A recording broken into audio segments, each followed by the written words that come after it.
ಮೊನ್ನೆ ಇವರು ಗುತ್ತಿಗೆದಾರರೆಲ್ಲ ಏನು ಸ್ಟ್ರೈಕ್ ಮಾಡ್ತೀವಿ ಅಂತ ಹೇಳಿದ್ರು. ಆ ಗುತ್ತಿಗೆದಾರ ಸ್ಟ್ರೈಕ್ ಮಾಡೋದು ಸಹಜನೇ. ಅವರು ಯಾವುದೇ ಸರ್ಕಾರಗಳಿರಲಿ ಗುತ್ತಿಗೆಯನ್ನು ಕೊಟ್ಟಾಗ ಅವನ ಕೆಲಸವನ್ನು ಮಾಡಿದಾಗ ಒಂದು ಹಣ ಕೊಡಬೇಕಾಯಿತು. ಆ ಸಮಯದಲ್ಲಿ ಯಾವ ಸರ್ಕಾರ ಇತ್ತು ಅದು ಜವಾಬ್ದಾರಿ, ಅದನ್ನು ನಾನು ಹೇಳಿದೆ.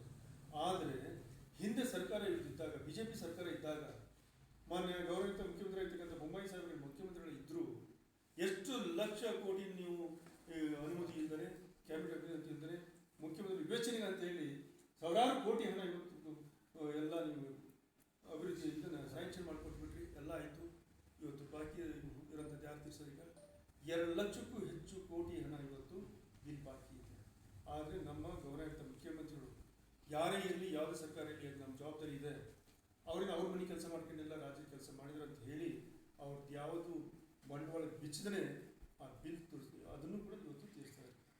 ಒಂದು ಕಡೆ ಹೌದು, ಅದೇ ರೀತಿ ಇವತ್ತು ಕೇಂದ್ರದಲ್ಲೂ ಕೂಡ ಸಾಲ ಮಾಡಿದ್ದಾರೆ. ಎಷ್ಟು ಲಕ್ಷ ಕೋಟಿ ಮಾಡಿದ್ದಾರೆ ಅದನ್ನೀಗ. ಏನು ಮೋದಿ ಸಾಹೇಬ್ರನ್ನ ಅವ್ರ ಮನೆ ತಗೊಂಡು ಹೋದ್ರ ಸಾಲ ಮಾಡಿ? ಇಲ್ಲಿ ಸಿದ್ದರಾಮಯ್ಯ ಸಾಹೇಬ್ರನ್ನ ಅವ್ರ ಮನೆ ತಗೊಂಡು ಹೋದ್ರ? ಸಹಜವಾಗಿ ಆರ್ಥಿಕದಲ್ಲಿ ಇದ್ದಂಥ ಸಂದರ್ಭದಲ್ಲಿ ಸಹಜವಾಗಿ ಹಣವನ್ನು ಕೇಳುವಂಥದ್ದು, ಬೇರೆ ಕಡೆ ಸಾಲ ರೂಪದಲ್ಲಿ ತಗೊಳ್ಳುವಂಥದ್ದು, ಅಭಿವೃದ್ಧಿ ಮಾಡುವಂಥದ್ದು ಸಹಜ.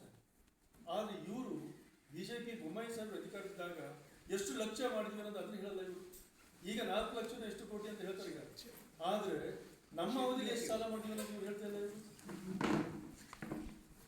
ಹಿಂಗೆ ಈ ಥರ ಹೇಳುವಂಥದ್ದು, ಮಾತಿಗೆ ಹೇಳುವಂಥದ್ದು ಸರಿಯಲ್ಲ. ಸರಿಯಾದ ರೀತಿಯಲ್ಲಿ ಅರ್ಥೈಸ್ಕೊಂಡು ಹೇಳುವಂಥದ್ದು ಮಾಡಿದರೆ ಒಳ್ಳೆಯದು ಅನ್ನುವಂಥದ್ದು ನನ್ನ ಅನಿಸಿಕೆ. ಹಾಗಾಗಿ ಇವತ್ತು ನಮ್ಮ ರಾಜ್ಯ ಬಜೆಟ್ ಭಾಳ ಅತ್ಯುತ್ತಮವಾಗಿ ಕೊಟ್ಟಿರುವಂಥದ್ದು, ಭಾಳ ಚೆನ್ನಾಗಿ ಮಾಡಿರುವಂಥದ್ದು. ಅದರಲ್ಲಿ ಅದ್ರ ಜೊತೆಯಲ್ಲಿ ಇವತ್ತು ನಮ್ಮ ರೈತರಿಗೆ ಬೆಳೆ ವಿಮೆ ಬಗ್ಗೆ ಕೂಡ ನಾನು ಸಂಬಂಧಪಟ್ಟ ಮಾತನಾಡಿ ನಾನು ಮತ್ತೆ ಇವತ್ತು ನಾನು ರಾತ್ರಿ ನಾಳಿಂದ ಮತ್ತೆ ಅಧಿವೇಶನ ಪ್ರಾರಂಭ ಆಗುತ್ತೆ. ಅದನ್ನು ಕೂಡ ನಾನು ಈಗಾಗಲೇ ಮುಖ್ಯಮಂತ್ರಿ ಗಮನ ಕೂಡ ನಾವು ಮನೆ ಹೆಬ್ಬಾರವರು ಸೇರಿ ನಾವು ಮುಖ್ಯಮಂತ್ರಿಗಳ ಗಮನ ಕೂಡ ತಂದೀವಿ. ನಾವು ಮತ್ತು ಕೂಡ ನಾಳೆ ಸದನದಲ್ಲಿ ಆದರೆ ಪ್ರಸ್ತಾಪ ಮಾಡ್ಕೊಂಡು ವಿಚಾರ ಬಂದರೆ ಅದನ್ನು ಕೂಡ ನಾವು ಪ್ರಸ್ತಾಪ ಮಾಡ್ತೀವಿ. ನಾವು ಇದು ತಮಗೆ ಗೊತ್ತು, ಬೆಳೆ ವಿಮೆ ಕೇಂದ್ರ ಸರ್ಕಾರಕ್ಕೂ ಕೂಡ ಬರ್ತಕ್ಕಂಥದ್ದು.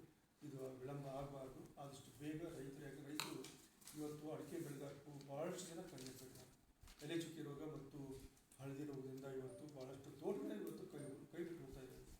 ಅಂಥ ಸಂದರ್ಭದಲ್ಲಿ ಯಾವ ರೈತರಿಗೆ ಬೆಳೆ ವಿಮೆ ಸಿಗಬೇಕು ಅದನ್ನು ಆದಷ್ಟು ಬೇಗ ಬೆಳೆ ವಿಮೆ ಸಿಗುವಂಥ ಪ್ರಯತ್ನವನ್ನು ನಾನು ಶಕ್ತಿ ಮೀರಿ